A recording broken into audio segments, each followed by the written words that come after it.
पूरे देश में इस समय नक्सलियों के सरेंडर की चर्चा हो रही है, क्योंकि पिछले कुछ दिनों में नक्सलियों का अब तक का सबसे बड़ा सरेंडर या कहें कि पुनर्वास देखने को मिला है। छत्तीसगढ़ में बड़ा सरेंडर हुआ, 200 से ज़्यादा नक्सलियों ने हथियार डाल दिए। उसके अलावा फिर महाराष्ट्र के गढ़चिरौली में हमें जो है नक्सलियों का सरेंडर या पुनर्वास कहें उसको देखने को मिला। अब ऐसे में इन सब के बीच तेलंगाना में दो बहुत बड़ा सरेंडर हुआ है, और ये पूरी तरीके से सरेंडर है, ये पुनर्वास नहीं है, सिर्फ और सिर्फ सरेंडर है। और नक्सलियों के सीसी मेंबर चंद्रन्ना और तेलंगाना स्टेट कमेटी के मेंबर बंदी प्रकाश ने हथियार छोड़ दिया है, हिंसा का रास्ता छोड़ दिया है। मेरे साथ जुड़ चुके हैं संजय ठाकुर, मेरे सहयोगी। नमस्कार, मैं सूर्यांश गौर और आप देख रहे हैं विस्तार न्यूज। संजय भैया, हम लगातार खबर देख रहे थे कि कभी ऐसा आता था कि मुठभेड़ की कोई खबर आती थी तो ये लगता था कि बंदी प्रकाश घिरा हुआ है, चंद्रन्ना घिरा हुआ है, और इन लोगों का एक बहुत बड़ा इतिहास रहा है अबूझमाड़ को लेकर, छत्तीसगढ़ में नक्सलवाद को फैलाने को लेकर। तो सबसे पहले आप बताइएगा कि चंद्रन्ना कौन है और चंद्रन्ना ने अचानक से इस तरीके से सरेंडर क्यों कर दिया तेलंगाना में जाकर। संजय भैया। देखिए, कल सुबह इस खबर को हमने ब्रेक किया था कि बंडी प्रकाश समर्पण करने वाला है, और बंडी प्रकाश के समर्पण की खबरें 16 तारीख से ही निकलकर सामने आ रही थी, जिस वक्त बस्तर में ऐतिहासिक तौर पे 200 से अधिक नक्सली समर्पण करने वाले थे या पुनर्वास करने वाले थे। उस वक्त से ही बंडी प्रकाश के पुलिस के पास पहुंचने की खबरें थी, लेकिन कल उस वक्त सभी चौंक गए जब बंडी प्रकाश के साथ तेलंगाना के सबसे महत्वपूर्ण नक्सली चंद्रन्ना ने भी समर्पण कर दिया। लेकिन जब ये समर्पण करने पहुंचते हैं हैदराबाद में पुलिस के सामने, और जब मीडिया के सामने इन्हें पेश किया जाता है, तो जैसे ही चंद्रन्ना मीडिया के सामने पहुंचता है और उसे बोलने का मौका मिलता है, वो अपनी बात की शुरुआत लाल सलाम के नारे के साथ करता है। लाल सलाम के नारे के साथ अपनी बात कहते हुए ये कहता है कि ये समर्पण नहीं है, वो अभी भी नक्सल विचारधारा के साथ है। उसने साफ तौर पे कहा कि नक्सल विचारधारा कभी हार नहीं सकती, और वो अपने अंतिम वक्त तक नक्सल विचारधारा के साथ ही रहेगा। लेकिन क्योंकि उसका स्वास्थ्य खराब हो रहा था, इसलिए उसने पुलिस के सामने अपने हथियार डाले हैं। लेकिन उसमें एक और बात विशेष तौर पर कही, उसने कहा कि मैंने अपने हथियार जो है वो पुलिस के सामने ही डाले, मैंने अपने हथियार लौटाए हैं नक्सल संगठन को। साथ ही उसने एक और बड़ा खुलासा किया जो पहली बार किसी नक्सली नेता ने कहा है। उसने पहली बार ऑफिशियल तौर पर ये कहा कि देवजी को हमने अपना प्रमुख बनाया है, यानी कि थिप्परी तिरुपति जो नक्सलियों के सेंट्रल मिलिट्री कमीशन का प्रमुख था, उसे नक्सलियों ने पोलित ब्यूरो का महासचिव बनाया है या सेंट्रल कमेटी का महासचिव बनाया है, जिस पद पे 21 मई 2025 से पहले तक नंबला केशव राव था, और उसके एनकाउंटर के बाद से ये पद खाली था। तो उसने कहा है कि मैं देवजी की गुट का हूँ। नक्सल संगठन जब बसवराजू का एनकाउंटर हो उसके बाद दो गुटों में बढ़ गया। एक गुट था देवजी का, एक गुट था सोनू का। सोनू यानी कि वेणुगोपाल राव, जिन्होंने अपने साथियों के साथ गढ़चिरौली में कुछ दिनों पहले सरेंडर किया, और ये अब तक के इतिहास का सबसे बड़ा सरेंडर इसे माना जा रहा था। तो फिलहाल नक्सल संगठन दो गुटों में बटा हुआ था। चंद्रन्ना ने कहा है कि वो देवजी गुट का है, उसे अपना नेता मानता है, और अपने हथियार भी वो देवजी के पास सौंप कर लौट रहा है। भैया, मैं वही एक चीज़ कहना चाह रहा था कि क्या ये भी तब सरेंडर नहीं है, पुनर्वास है? जिस तरीके से इसने बयान दिया कि लाल सलाम का हमेशा समर्पण करता रहूंगा मैं, और ये अपने स्वास्थ्य कारणों से इसने सरेंडर किया है, इसके ऊपर सोनू या रूपेश का कोई प्रभाव नहीं पड़ा है? संजय भैया। देखिए, साफ तौर पे इस सरेंडर को या फिर इस पुनर्वास को हम बस्तर में जो कुछ हुआ या गढ़चिरौली में जो कुछ हुआ उससे अलग इस तरह से देखते हैं कि यहाँ टक्करपल्ली वासुदेव राव और गढ़चिरौली में वेणुगोपाल राव, इन दोनों के नेतृत्व में जब नक्सली निकलते हैं तो लगभग 270 नक्सली अपने साथ ही हथियार लेके निकलते हैं, अपने साथ ही बड़े हथियार लेके आते हैं। लेकिन अब जब चंद्रन्ना और बंडी प्रकाश जंगलों से बाहर आए तो वो अपने हथियार उन्होंने नक्सल संगठन को ही वापस सौंप दिए। ऐसे में उन्होंने कहा कि लड़ाई आप लोग जारी रखिए, क्योंकि हमारा स्वास्थ्य खराब हो गया है, इसलिए हम संगठन से बाहर जा रहे हैं, हम मुख्यधारा में लौट रहे हैं। चंद्रन्ना का कद कितना बड़ा था इसका अंदाजा सूर्यांश इस बात से आप लगा सकते हैं कि कुछ महीनों पहले, आपको याद होगा, सितंबर में सुजाता ने समर्पण किया था, जो इसी वेणुगोपाल राव की भाभी थी और किशन जी की पत्नी थी। वो भी सेंट्रल कमेटी मेंबर है। जब वो समर्पण करने पुलिस के पास पहुंची तो उसने यही बात कही थी कि मैंने बाकायदा पार्टी में चंद्रन्ना से परमिशन ली कि मैं वापस जाना चाहती हूं, और चंद्रन्ना ने ही उसे परमिशन दी थी मुख्यधारा में लौटने की। अब ये समझिए कि चंद्रन्ना सबसे महत्वपूर्ण नक्सली था तेलंगाना का। तेलंगाना में उसका कद कैसे बढ़ते गया, तेलंगाना में वो कहाँ का रहने वाला है, इसके बारे में पुलिस ने एक बहुत ही डिटेल्ड विज्ञप्ति जारी की है। ये पेद्दापल्ली ज़िले का रहने वाला था, इसकी उम्र 64 साल थी। 45 सालों से चंद्रन्ना नक्सल संगठन में सक्रिय था और बीते 17 सालों से वो नक्सलियों का सेंट्रल कमेटी मेंबर था। अब इस बात को मैं जोर दे के इसलिए कह रहा हूँ क्योंकि जिस टक्कापल्ली वासुदेव राव ने यानी रुपेश ने अभी समर्पण किया, या हिडमा जिसे हम सबसे ग्लोरीफाइड नक्सली कहते हैं, जिसके बारे में सबसे चर्चा होती है, वो दोनों नक्सली मात्र 2 साल पहले सेंट्रल कमेटी में पहुँचे हैं। लेकिन चंद्रन्ना 17 सालों से नक्सलियों के सबसे उच्च कमेटी का सदस्य था। इससे समझ आता है कि चंद्रन्ना का कद नक्सल संगठन में कितना अधिक था। साथ ही इसने नक्सल संगठन में तेलंगाना स्टेट कमेटी के सेक्रेटरी के पद को लंबे वक्त तक धारित किया है। बीते साल इसने अपने इस पद को दामोदर को सौंपा और इसके बाद ये वहाँ पर एक मार्गदर्शक के तौर पे पूरे तेलंगाना में काम करता था। यही वजह है कि चंद्रन्ना का वापस मुख्यधारा में लौटना पुलिस के लिए इतनी बड़ी सफलता माना जा रहा है। संजय भैया जी, सवाल दोहराइए अपना आप। संजय भैया, मैं ये कह रहा था कि अभी इसने कहा कि मैं लाल सलाम के साथ रहूंगा, मैं हथियार भी नक्सल संगठन के पास छोड़ के आया हूं। तो बात वही आती कि भरोसे में, जैसे कि कई बार ये सवाल आ रहा है सामने और लोग सवाल खड़े कर रहे हैं कि जो अब तक अपने जीवन का एक बड़ा हिस्सा हिंसा में गुजार चुके हैं, जंगलों में गुजार चुके हैं, तो अब वो आम लोगों के बीच में कैसे रहेंगे। तो ये जो जैसा बयान अभी इसने दिया कि मैं लाल सलाम के साथ हूँ, अभी भी मेरा संघर्ष जारी रहेगा, लेकिन स्वास्थ्य कारणों से मैं जो है हथियार डाल रहा हूं और बल्कि एक तरीके से नक्सल संगठन को हथियार सौंप करा रहा हूं।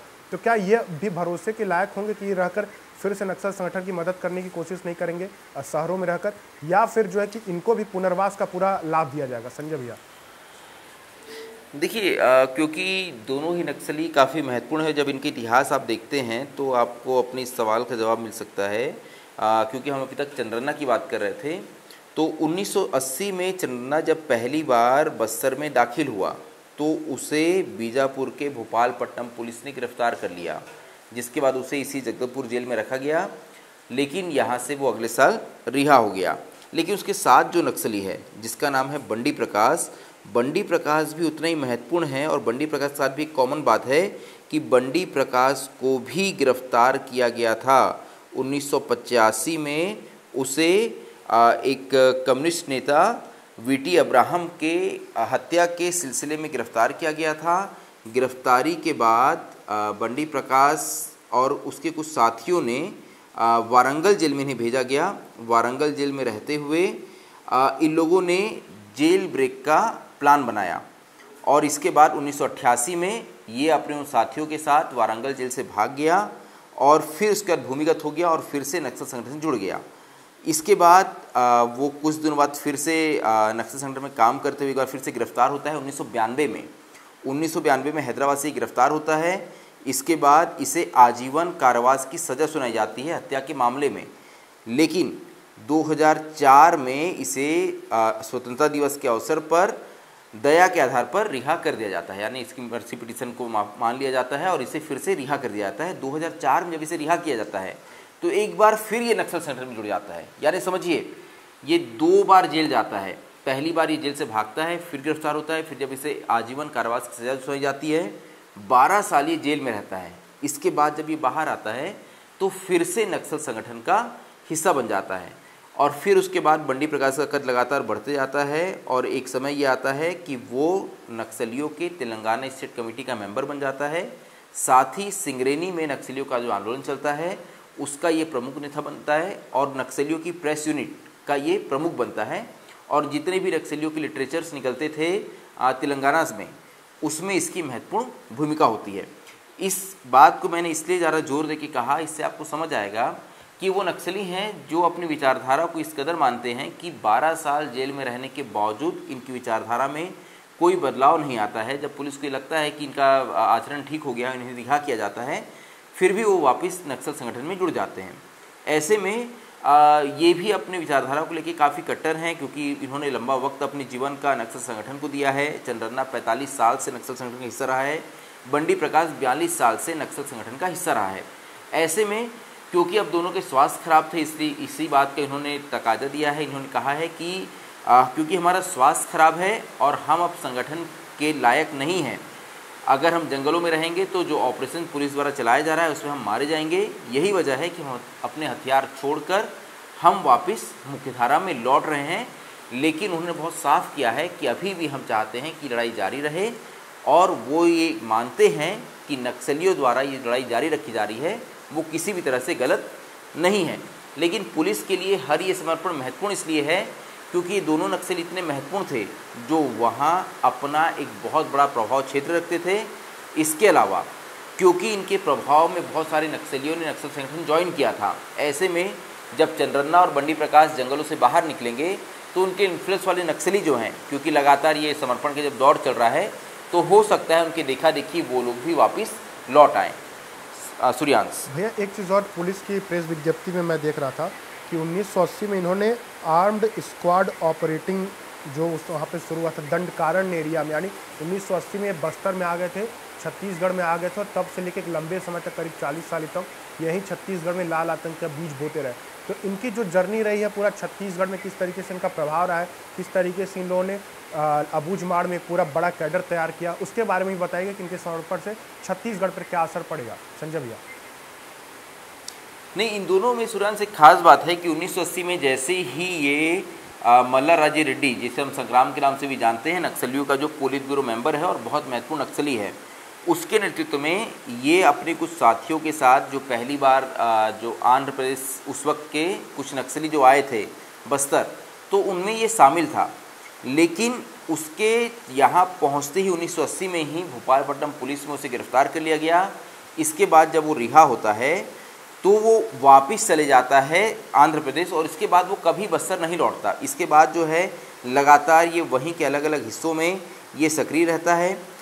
इस दौरान कुछ कार्य के चलते या कुछ मीटिंग्स में भले ये बस्तर पहुंचा हो, लेकिन इसका इस दौरान बस्तर में कोई बहुत महत्वपूर्ण रोल नजर नहीं आता। इसने आंध्र प्रदेश में रहते हुए पृथक तेलंगाना आंदोलन का समर्थन किया।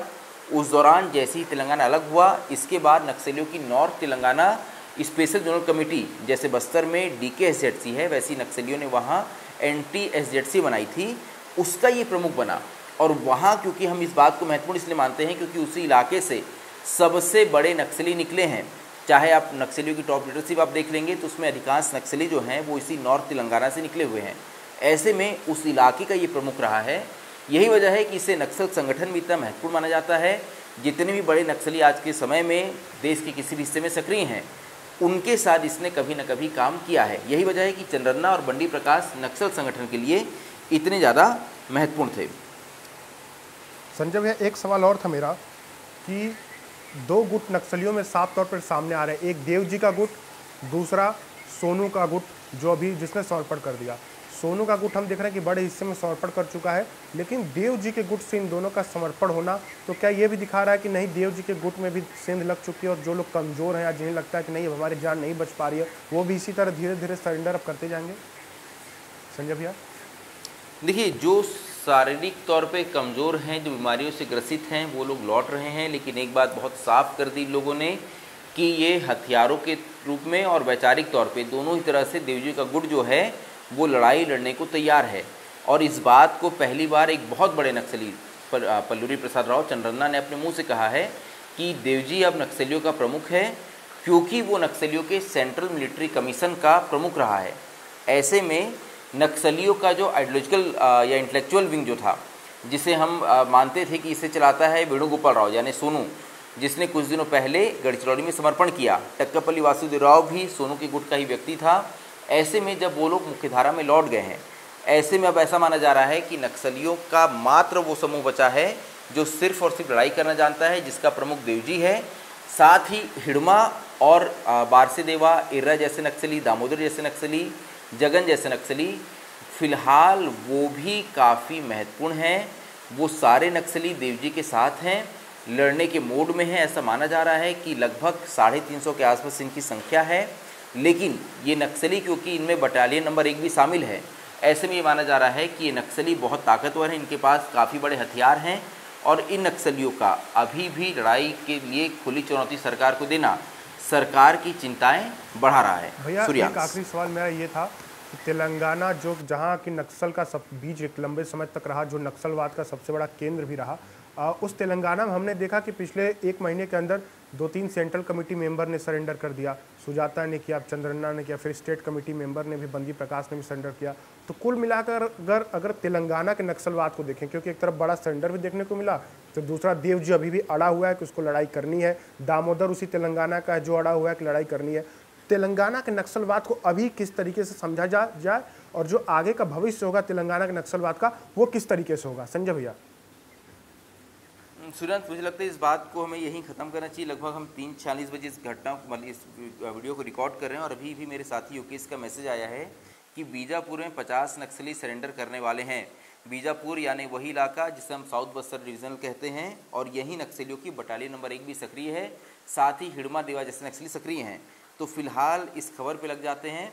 तो मैं अभी फ़िलहाल इस वीडियो में ही इस बारे में एक बेसिक जानकारी देता हूं कि पुलिस जल्द ही एक प्रेस कॉन्फ्रेंस करके इसका खुलासा करेगी कि बीजापुर में 50 नक्सली सरेंडर करने वाले हैं, और क्योंकि इस इलाके में नक्सलियों की बटालियन नंबर 1 सक्रिय है, हिड़मा देवा जैसे नक्सली इस इलाके से आते हैं, ऐसे में बहुत बड़ी ये प्रेस कॉन्फ्रेंस हो सकती है। नक्सलियों का सरेंडर नक्सल संगठन के लिए एक और बड़ा आघात हो सकता है। तो हो सकता है कि देवजी गुट से भी कुछ नक्सली निकलकर वापस आ रहे हों। थोड़ा इंतजार करते हैं। तो फिलहाल इस खबर को हम लोग यहीं रोकते हैं। इस पर मैं एक बात जोड़ देता हूं, क्योंकि आपने ये सवाल पूछा ही है, तो इसमें मैं बता देता हूं कि पुलिस ने इस बात को बहुत साफ तरीके से लिखा है कि जितने भी नक्सली फ़िलहाल नक्सल संगठन में हैं, उनमें 64 नक्सली जो हैं वो सिर्फ़ और सिर्फ तेलंगाना से हैं। फ़िलहाल इसी साल तेलंगाना के 427 नक्सलियों ने समर्पण किया, जिसमें 2 सेंट्रल कमेटी मेंबर हैं और 8 स्टेट कमेटी मेंबर हैं। 9 सेंट्रल कमेटी मेंबर जो फ़िलहाल देश भर में सक्रिय हैं, उनमें से 5 सिर्फ़ और सिर्फ तेलंगाना से हैं। इसलिए जो आपने सवाल पूछा कि तेलंगाना का क्या महत्व है, तो फिलहाल जो पूरा नक्सल संगठन चल रहा है उसमें अगर इक्का दुक्का नक्सलियों को छोड़ दें जो झारखंड से आते हैं या फिर बस्तर से आते हैं, इसके अलावा बाकी सारा नक्सल संगठन जो है वो सिर्फ और सिर्फ तेलंगाना के नक्सली चला रहे हैं। ऐसे में सभी की नज़र फिलहाल तेलंगाना की ओर है कि वहाँ के नक्सली का रुख क्या होता है, जिसमें से देवजी का रुख तो बहुत साफ है कि वो लड़ाई जारी रखना चाहता है। तो सूर्यांश, फिलहाल इस बातचीत को ही विराम देते हैं। आगे एक बड़ी खबर आ रही है, उसके साथ नए वीडियो को शूट करते हैं। बिल्कुल संजय भैया, कुल मिलाकर नक्सलियों का सरेंडर रुकने वाला नहीं, एक सिलसिला जो चला वो चलता रहेगा। बाकी कुछ जो नक्सली अड़े हुए हैं उनका भी रुख आने वाले समय में स्पष्ट हो पाएगा कि लड़ाई रुकेगी या फिर जारी रहेगी। फिलहाल इस पूरी बातचीत के लिए संजय भैया आपका बहुत बहुत धन्यवाद।